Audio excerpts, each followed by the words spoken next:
चीन का नया नवेला रक्षा मंत्री जो कि अब से 1 महीना पहले ही तैनात किया गया था, उसे भ्रष्टाचार के आरोप में गिरफ्तार कर लिया गया है। अब आप कहोगे यार ये तो आम बात है, दुनिया भर में जो राजनेता होते हैं, मंत्री होते हैं, वो भ्रष्टाचार के आरोप में गिरफ्तार हो जाते हैं, इसमें बड़ी बात क्या है? तो बड़ी बात ये है कि ये पहली बार गिरफ्तारी नहीं है। इससे पहले जो डिफेंस मिनिस्टर था वो भी भ्रष्टाचार के आरोप में गया था, और उससे पहला जो रक्षा मंत्री था वो भी भ्रष्टाचार के आरोप में गिरफ्तार हुआ था, और आज तक उसका भी पता नहीं कि वो गया तो गया कहां। चाइना के अंदर मुसलमानों की बिगड़ती हुई सूरत हाल के बारे में। चाइना के अंदर मुसलमान इतने ज़्यादा डिप्राइव्ड हैं कि वहाँ पर मस्जिदों को तोड़ा जा रहा है, इमाम बारगाहों को तोड़ा जा रहा है। लेकिन अब एक बड़ी अफसोसनाक, एक बड़ी शर्मनाक वहाँ से वीडियो लीक हो रही है कि वहाँ पर एक औरत को मस्जिद के अंदर नचवाया गया है। तो इन्होंने लड़ना ही लड़ना है, और गजवा हिंद तो इंशाल्लाह होके रहेगा। बल्कि जिस तरह वो मोदी और उसके राष्ट्रज और वो सारा वो काम कर रहे हैं, और इवन कि उन्होंने खरबों रुपया अभी जंगों की तैयारी और मशकों में लगा दिया हुआ है। बातें बहुत ही ज्यादा अजीब चीन से निकल के आ रही हैं। पहली चीज आप ये देखिए कि ये थोड़ा सा प्रैक्टिकल नहीं लगता है। अगर किसी को पता हो कि जिस कुर्सी पे वो बैठ रहा है उस कुर्सी पर पिछले 2-3 लोगों को भ्रष्टाचार के जुर्म में ही जेल में डाला गया, इसका मतलब है कि शी जिनपिंग की तरफ से, कम्युनिस्ट पार्टी ऑफ चाइना की तरफ से, प्रेसिडेंट की तरफ से सख्ती बहुत ज़्यादा है। और 1 महीने जुम्मा हुए हैं कुर्सी बैठे हुए, 1 महीने के अंदर ही वो घपलेबाजी चालू कर दे, या तो वो बहुत ही मूर्ख किस्म का व्यक्ति था या तो उसको फंसाया जा रहा है। हालांकि जैसे सिचुएशन हम देखें, जैसे बाकी लोगों को भी पकड़ा गया, दूसरी चीज़ की कंडीशन की सिचुएशन ज़्यादा लगती है। क्यों? पहली बात तो ये है कि जो सबसे ज़्यादा पोटेंशियल कैंडिडेट होता है तख्ता पलट के लिए किसी भी देश में, वो होता है वही जिसके पास में आर्मी है, या तो वो रक्षा मंत्री हो या तो वो आर्मी चीफ हो। रक्षा मंत्री और आर्मी चीफ दोनों इसीलिए जो है वो हाईलाइट रहते हैं, उनके ऊपर खास निगरानी रखता है राष्ट्रपति या प्रधानमंत्री, कि कहीं यही ना तख्ता पलट कर दे इस प्रकार के देशों में। चीन का नया नवेला रक्षा मंत्री जो कि अब से 1 महीना पहले ही तैनात किया गया था, उसे भ्रष्टाचार के आरोप में गिरफ्तार कर लिया गया है। अब आप कहोगे यार ये तो आम बात है, दुनिया भर में जो राजनेता होते हैं, मंत्री होते हैं, वो भ्रष्टाचार के आरोप में गिरफ्तार हो जाते हैं, इसमें बड़ी बात क्या है? तो बड़ी बात ये है कि ये पहली बार गिरफ्तारी नहीं है।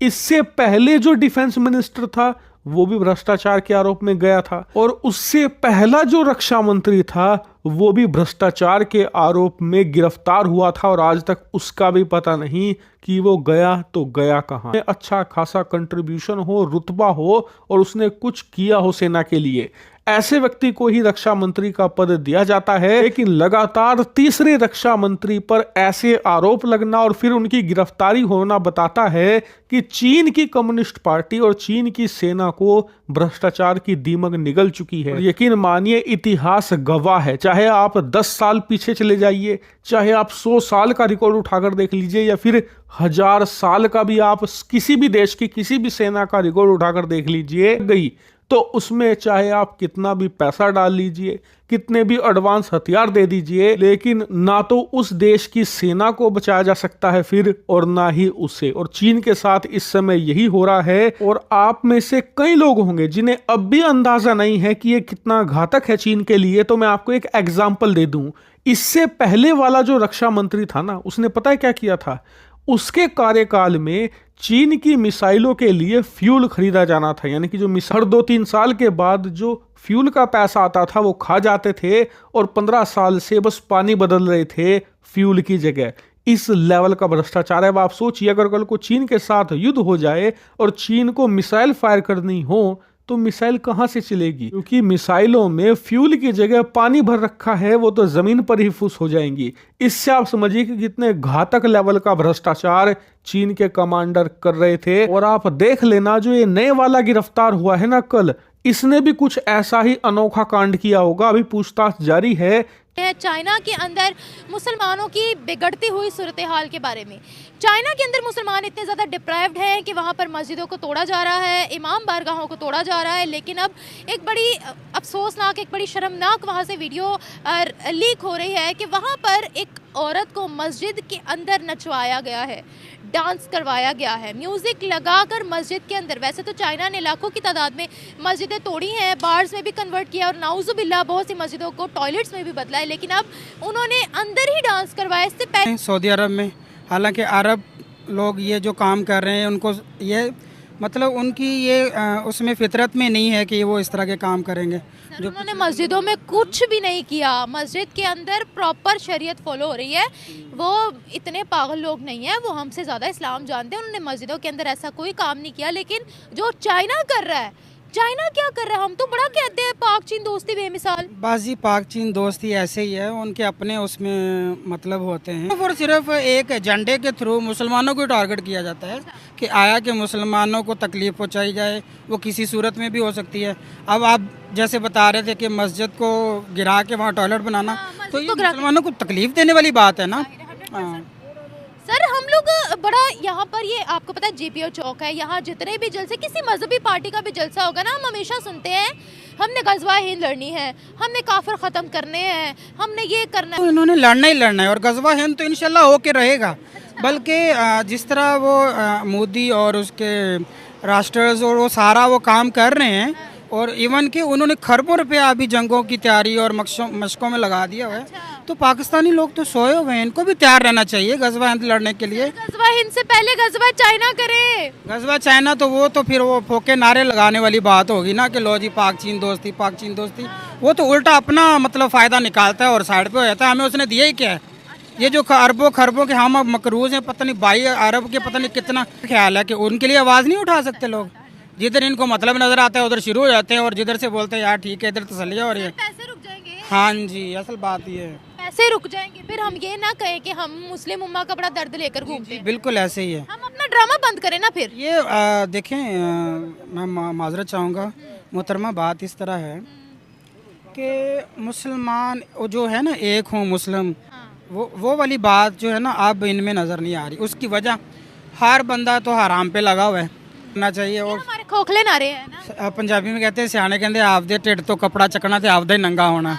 अब किसको क्या बोलें, किसको क्या बोलेंगे? हम भी मुसलमान हैं लेकिन बराए नाम। सर, सबसे ज़्यादा ह्यूमन राइट्स की वायलेशन चाइना के अंदर हो रही है, तो यहाँ कौन सी नहीं हो रही है? यहाँ भी तो सबसे ज़्यादा हो ही रही है ना। हाँ, क्या कहेंगे? अब हम क्या करें? हम लोगों को एक पॉइंट चाहिए होता है मोदी के खिलाफ नारे लगाने का, उसकी तस्वीरें जलाने का, क्रॉस लगाने का। अब दिया हुआ है इतने सब्सक्राइबर होंगे तो ये होगा, इतना होगा तो ये होगा। ओ भाई, तुम लोग अपना मिशन पहचानो, गजवा हिंद की तैयारी करो, गजवा चाइना की तैयारी सबसे पहले मिशन हमारा इकोनॉमी है ना। देखिए मेरी बात सुने, गजवा हिंद का ख्वाब ना सिर्फ पाकिस्तान देखता है, ना तो सऊदीया देखता है, कोई मुस्लिम कंट्री नहीं देखती। और सुनिए, उसको बड़ा गलत करके पेश किया जा रहा है कि वो जी उल्टा पाक फौज के खिलाफ होगा गजवा हिंद। ऐसा लोग बोलते हैं, मीडिया बात कर दी है, ऐसा बोलते हैं ना लोग, लेकिन असल जो टॉपिक है उन लोगों को, जो हमारी जो नौजवान नस्ल है ना, वो बातों में आ जाती। कोई मेंटोर आ गया, कोई स्पीकर आ गया, उसकी बात हिंद क्या है सर? चीन के अंदर जिनपिंग को हमेशा डर सताता रहता है तख्ता पलट का। अच्छा, दो चीज़ें हैं। पहली चीज़ तो ये बात सच है, इसमें कोई डाउट नहीं कि जो PLA है, जो पीपल्स लिबरेशन आर्मी है, यानी कि चाइनीज़ आर्मी, वो दुनिया की सबसे ज़्यादा करप्ट आर्मी है, दुनिया की सबसे ज़्यादा भ्रष्ट आर्मी है। ना इन्होंने कोई जंग लड़ी है, आप देखो कोई जंग नहीं लड़ी इन्होंने। जितने आज के टाइम पे मौजूद हैं सैनिक, किसी को भी वॉर एक्सपीरियंस है ही नहीं, किसी को भी युद्ध का अभ्यास है ही नहीं, क्योंकि आज के टाइम पे जितने मौजूद हैं उसमें से किसी ने जंग नहीं लड़ी। जब जिन्होंने जंग लड़ी थी पहले, वो सब के सब रिटायर हो गए, कुर्सी से बहुत पहले ही उतर चुके हैं। तो जो आज की फौज है, इसने एक तरीके से जो है वो राजाओं की तरह ही जीवन व्यतीत किया है। ये राजाओं वाला जीवन व्यतीत करते हैं, बहुत ही ज़्यादा पैसा भी घपला करते हैं, सब कुछ करते हैं, बढ़िया बढ़िया खाने पीने को मिलता है। यही रीज़न है कि आप देखो पाकिस्तान में या जहाँ कहीं चाइना अपने देश के बाहर मिलिट्री बेस बनाता है और थोड़ा सा अनफेवरेबल सिचुएशंस होते हैं, जैसे कि पाकिस्तान में, हालांकि बांग्लादेश में नहीं है, श्रीलंका में नहीं है, बाकी जगह नहीं है। अनफेवरेबल सिचुएशन जहाँ होते हैं वहाँ पे इनकी पब्लिक घबरा जाती है। पब्लिक से ज़्यादा मैं कहूँ इनकी आर्मी घबरा जाती है, उनको समझ में नहीं आता करे तो करे क्या, वहाँ जैसा तो कर नहीं सकते। दूसरी चीज़ ये है कि फौज जिसकी होगी बादशाह वही है। आप देखो भारत का इतिहास देखो, दुनिया के इतिहासों में देखो, चीन के इतिहास में तो बहुत ज़्यादा ही मिलता है। या तो जो तख्ता पलट करने वाला, अगर आप इस्लामिक हिस्ट्री ये सब देखोगे तो आपको दिखेगा कि खुद का रिश्तेदार ही जो है तख्ता पलट करता था।